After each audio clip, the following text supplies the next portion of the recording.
para acá si quieres. En plano estamos, Mati. O sea que mira, lo puedo poner un poquito más ahí. Pues aquí. Hola, muy buenas a todos, bienvenidos a The Cinema Room. Hoy nos toca comentar The Dark Tower. There are other worlds than these.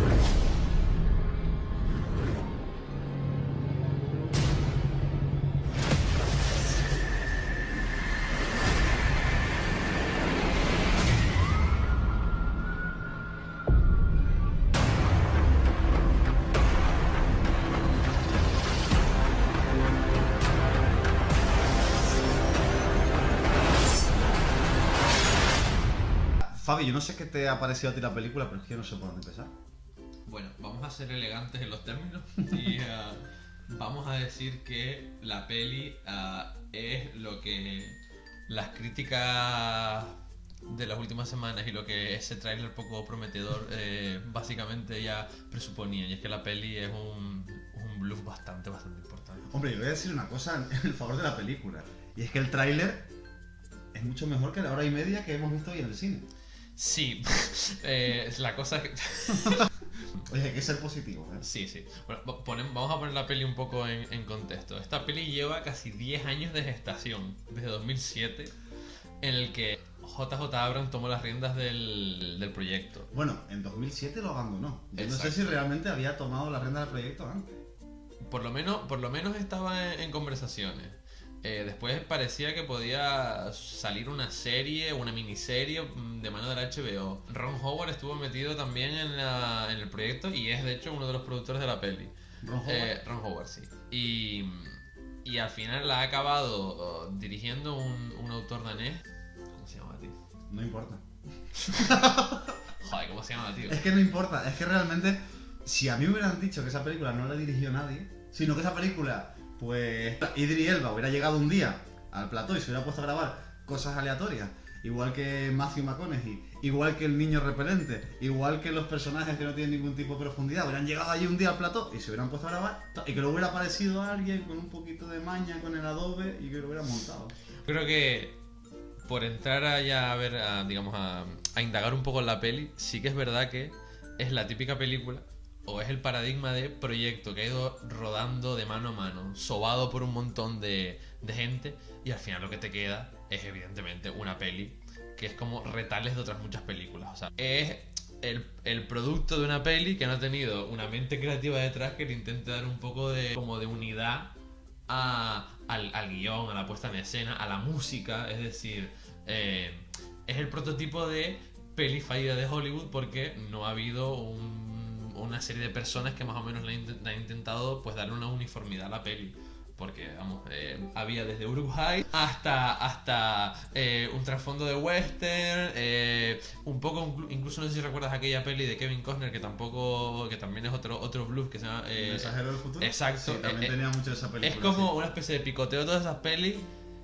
Y menos mal que están Idris Elba y Matthew McConaughey dándole un poquito de dignidad al asunto, porque si no... Aportando dignidad. Pero que sí, es eso difícil. eso lo vamos a analizar después. Acabas de decir de que es una especie de mezcladitos, ¿no? Aparecen millos, aparece un poquito de todo. Lo que ocurre con esa peli es que yo pienso, mi teoría, es que es una especie de aperitivo a Ready Player One, que es la película que va a estrenar Steven Spielberg, que está basada en una novela también, y que nos cuenta cómo a través de un mundo virtual una serie de personajes se conectan a una especie de internet que funciona como una Matrix, como la Matrix de la película de los hermanos Wachowski, y incluye un montón de elementos de la cultura popular. Yo creo que esto es un poquito lo que hemos visto aquí, porque es que eran cosas tan raras las que iban apareciendo en la película y que lo identificabas con otras películas famosas de la cultura popular. Y mejores, claro. Evidentemente, y mejor narradas, sí. Creo firmemente que es lo que quiero creer para buscar una explicación a todo esto. Que esto ha sido una especie de aperitivo, una preparación, un terreno de desembarco de Ready Player One. Puede ser, pero... Esto no tiene ninguna base científica ni nada. Pero es que, si no me explico esto. No, yo creo simplemente que es una mala película. Y yo creo que el resultado se ve claramente, porque es que hay 5 o 6 películas en esa película. Hay 5 o 6 películas en esa película que dura 1 hora y media. Y que dura, gracias a Dios, 1 hora y media. Pero es que incluso lo estábamos hablando, que es como una peli que plantea un mundo, una especie de multiverso, ¿verdad? En el que hay está el imaginario del western de fondo, está en una especie de imaginario casi posapocalíptico incluso ahí, o precivilización, en el que no llega la tecnología y que eso se solapa con el mundo real, en el que están estos pistoleros que son una especie como de Jedi, que tienen algún tipo de poder, pero claro, es que ni te lo explican tampoco. Entonces es lo que tú dices, no está narrada la peli, o sea, los elementos están ahí, pero no están articulados en una historia que te vaya contando las cosas medianamente bien. Y es que decíamos, es que esta peli tendría que haber durado sus 2 horas y 10 y 20 para más o menos explicarte un poco más el trasfondo de todo lo que ocurre, de esos mundos, de esos contextos de ciencia ficción / fantasía. Pero claro, después decíamos, imagínate 2 horas y 20 de esta peli. Que 97 minutos ya costó acabarlo sin empezar ahí a comentar la peli en plan como si estuviéramos en el salón de casa. Lo que ocurre con esta película, el fallo que tiene, es que está todo extremadamente condensado. Es como si fuera un agujero negro que ha condensado toda la materia de lo que podía absorber, de lo que era el guión de la película, de las ideas de la novela de Stephen King. Lo ha absorbido todo, lo ha condensado y pasa todo como muy rápido. Clichés del cine. El chico principal se enamora de una chica, se intercambian miradas, 5 segundos, ya nos hemos olvidado de esto. Exacto. Eso se tuvo que... Idris Elba tiene una herida, la curan con antibióticos en el mundo normal, en nuestro mundo, pero que dura... Exacto. Nada, 15 minutos esa subtrama en la que él parece que se va a morir. Es que no te da tiempo a asimilar nada de lo que está pasando. Y ni siquiera hasta que digas, bueno, es que está contado en un ritmo vertiginoso. No, pero que no es el que caso. Es lenta, pero omiten un montón de cosas. Es que parece una especie como de versión previa a la versión que potencialmente se debería haber estrenado en cine. Pasa otra cosa con la película y es el montaje. El montaje es lo que contribuye a hacer el caos definitivo. Hay una escena, además, la quiero remarcar porque la comentamos en el cine, la parte del zapato. Sí. Claro, hay que explicarlo. Yo te dije, bueno, ¿qué pasa con el zapato? Y tú me dijiste, bueno, tendrá un peso más adelante en la historia. Y no lo tiene. Y vamos, para las personas que lo hayan visto, para los que no, spoiler. Sí. El chico cuando viaja por primera vez de una dimensión a otra, lanza un zapato, es lo que se le ocurre. Bueno, un método como cualquier otro. No nos vamos a meter aquí a criticar que lance un zapato, que lance el protector bucal, lo que quiera. Pero de repente está montado de tal forma que se ve el zapato en primer plano y luego sale el chico caminando con los zapatos puestos. Y claro, la impresión que teníamos nosotros como espectadores es que el zapato se había duplicado. Exacto. De hecho, el propio mundo en el que, esa especie de mundo paralelo en el que se mueve Matthew McConaughey, tú realmente tampoco sabes su extensión, cuántas poblaciones conviven. Es que hay un pueblo ahí donde hay un tramo de la trama en el que se desarrolla ahí una escena de acción que tú no sabes ni siquiera dónde está.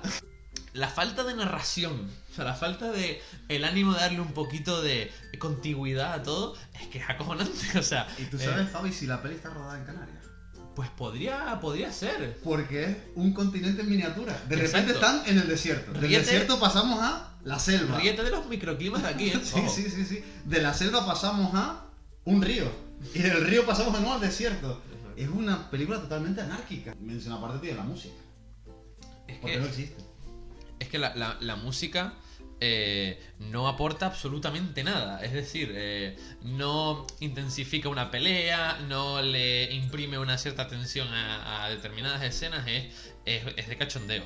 Pero ya que estamos hablando de escenas concretas, para mí la cumbre de la peli es la batalla final. Es decir, la batalla final, perdona, Fabi, que te interrumpa, que se la ventilan en un minuto. La escena es un trasunto, es muy parecida a esa escena memorable al final de Matrix, de la primera Matrix, en el metro, entre el agente Smith y Neo.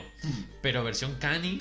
Y sobre todo hay un momento, que bueno, esto supongo que es un spoiler también, ¿no? O sea, spoiler. En el que, claro, supuestamente Idris Elba es muy diestro con las pistolas, ¿no? Pero Matthew McConaughey... Por eso es el pistolero. Exacto. Pero Matthew McConaughey es una especie de mago, o telépata, es muchas cosas. Es el diablo. Es el diablo, no, es peor que el diablo.